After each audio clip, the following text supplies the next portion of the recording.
It is freezing out here today, under 10 degrees, but that's not going to keep me inside and stop me from checking out all the awesome things our state has to offer. So where am I today?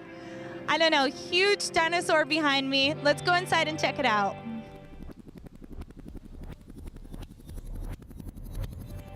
All right, as I'm trying to thaw out, I'm at the Peabody Museum, and we are talking about seasons and seasons of change. So what is this exhibit all about? What can we find here? Well, it's called Seasons of Change, Global Warming in Your Backyard, and the exhibit will show the various ways in which global warming is actually affecting what we see, how we live our lives, the things we're accustomed to.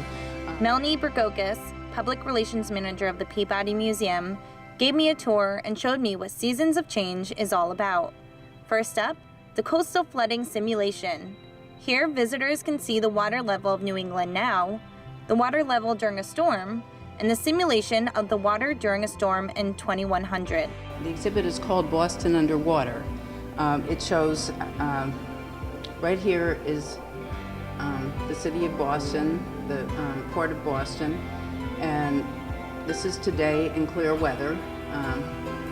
And then you can actually zoom in a little bit. And then this is today during a storm. This is like 2013 during a storm. You can see how the water levels have already risen, right, up to the level of certain buildings. And this is 2100 during a storm. Now this is real, this is Google Earth, so we're seeing exactly what is going on. That's true, it is Google Earth. So someone who, say, owns this property here, they press this button, 2100 during a storm, and they literally see the simulation that their property is going underwater. That's true. We then took a look at the next simulation, which simulated the global temperature according to energy use. So if you actually turn this up with more solar power, that number goes down for the global temperature increase is reduced when you increase solar power. When you increase the fossil fuel dial, turn it to the right, it's going to increase the global temperature. The exhibit also shows that we're not the only ones that can expect change, but plants and animals will be affected as well. This exhibit shows how added carbon dioxide and heat will affect the growth of plants. And here you have a kudzu plant that grows very rapidly, and we don't want added carbon dioxide to have that grow and take over any place that it roots.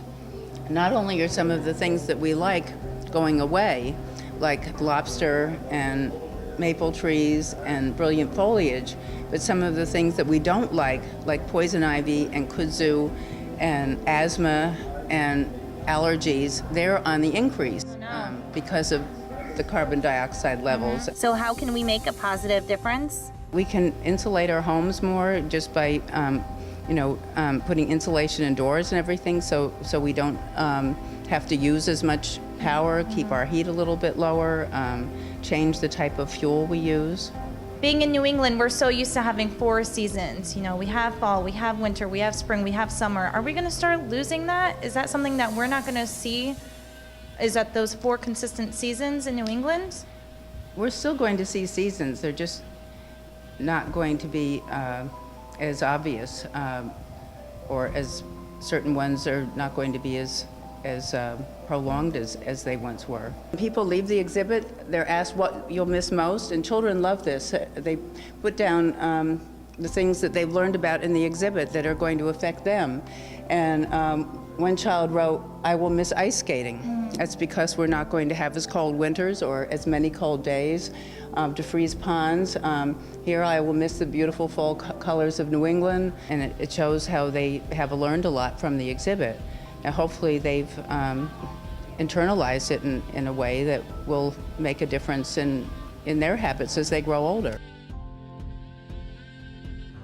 To have me come to your next event, message me at the MyTV9 Star Facebook page.